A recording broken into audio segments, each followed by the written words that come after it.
Kaşların hilaldir, gözlerin yıldız.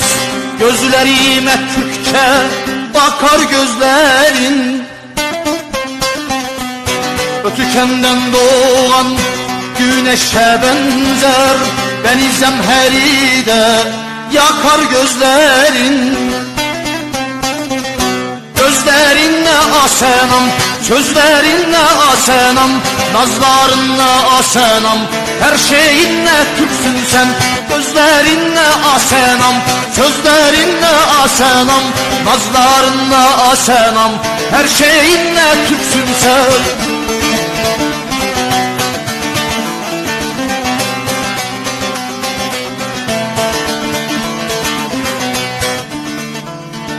Ne zaman gözlerim bakarsa sana